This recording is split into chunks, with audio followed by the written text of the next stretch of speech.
What is up, everyone? Welcome back to the Steel to Stone channel. So we got a special little fixed blade in from the Spyderco factory outlet today. This is the Mule Team number 29 in that ZMAX PM steel.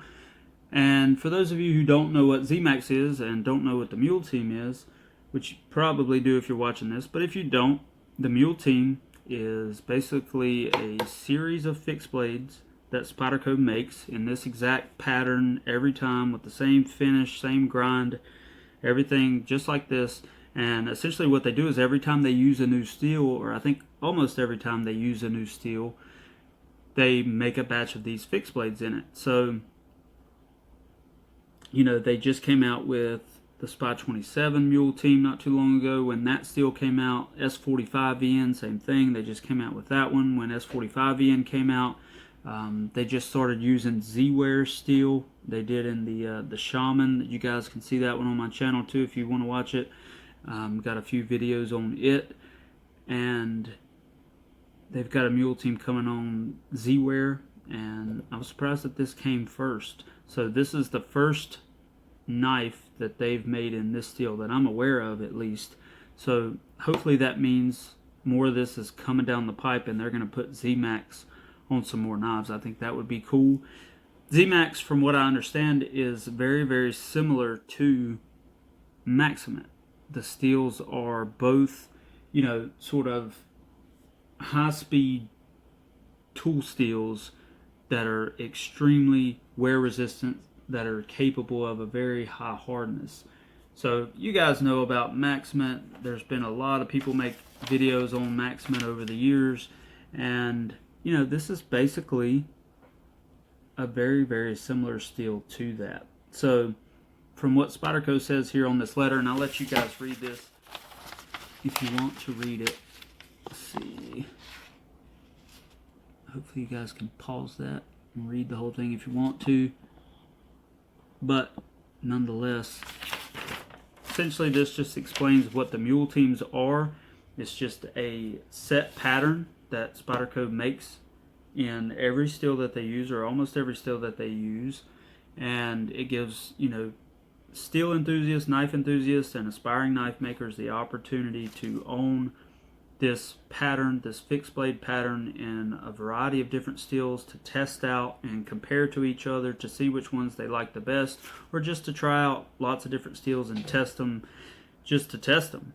And it also, you know, allows people who might want to consider getting into knife making something simple where they can purchase a fixed blade already made, heat treated and ground, and they could potentially make a set of handles for it if they want to do that, and a sheath. So it's a really cool thing, and these are $50, only sold on their website.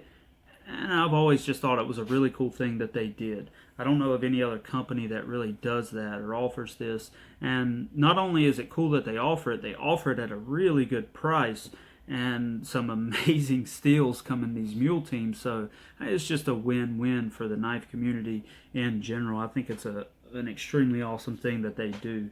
So essentially what this letter says is that this is an ultra-high performance powder metallurgy tool steel enriched with all the special alloys that are used in a lot of these steels. You guys know what they are. Developed to provide maximized levels of wear resistance, red hot hardness, attainable hardness, and compressive strength.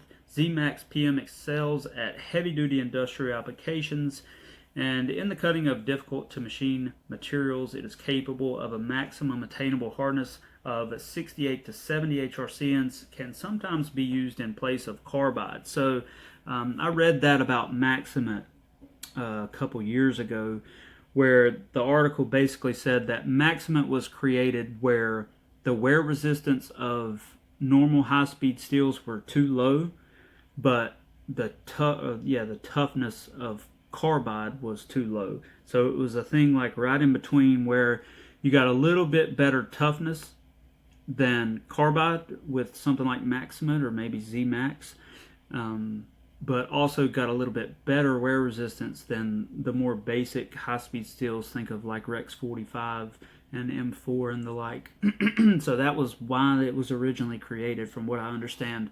And then Spyderco, you know, decided to use it in some knives. And I think actually if I'm not mistaken, ZT actually tried it first, and they just couldn't effectively produce it, from what I understand. And then Spyderco took it and was able to make knives out of it and put them out in a, production capacity, cost efficient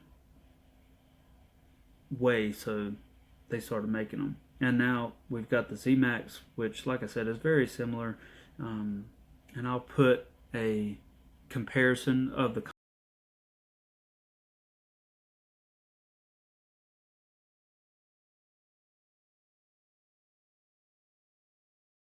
composition. They are a good little bit different, even though they're very similar type of steels. The composition is a good bit different from one another, and yeah, so we're definitely gonna make a few videos on this.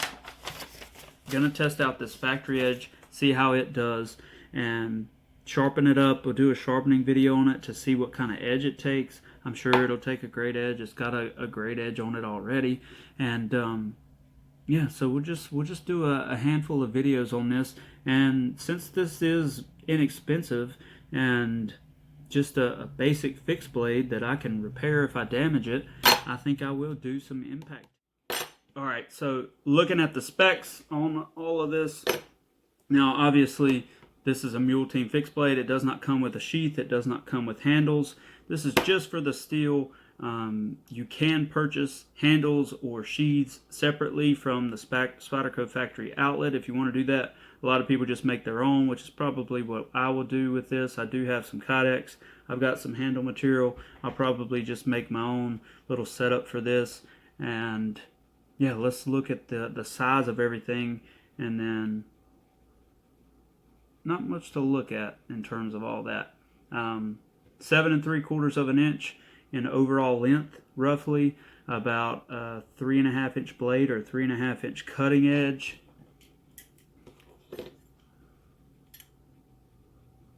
118 thousandths thick stock, so about 3 millimeter. And then behind the edge, we're looking at about, let's see, 22 thousandths right there. 23 right there. Yeah, 23. Then up at the tip, about 25. So just a little over 20 thousandths behind the edge. Grip area, just a hair under 4 inches, probably about 3.7. Yeah, about 3.75 inches, roughly. Handle length total is, measure it from the top of there to the end, it's about 4.5 inches. So depends on where you check it at. If you check it from back here, it's 4 inches. So action is wonderful. No, I'm just kidding. That's pretty much it. That's all there is to look at. Nice satin finish, grind lines on here, consistent all the way throughout. The grind lines look pretty good. This looks really even from side to side and consistent, so I'm happy with that. Keep it in tradition. Got the hole in the blade and lots of weight relief holes back here. And, just a leaf-shaped style blade with a little, kind of a weird little hump right there. I'm not sure exactly what that's all about. If it's just supposed to, like, protect your fingers. I think they could have did a little bit better job with that ramp if that's the route that they were going to go. They could have made that radius a little larger right there. Would have made it a good bit more comfortable. But nonetheless, I may change this handle design around a little bit before I actually make scales for this. So we'll see. But nonetheless, that's all the specs and everything for this, guys. Should be around 68 to 70 HRC, somewhere right in there, I would imagine.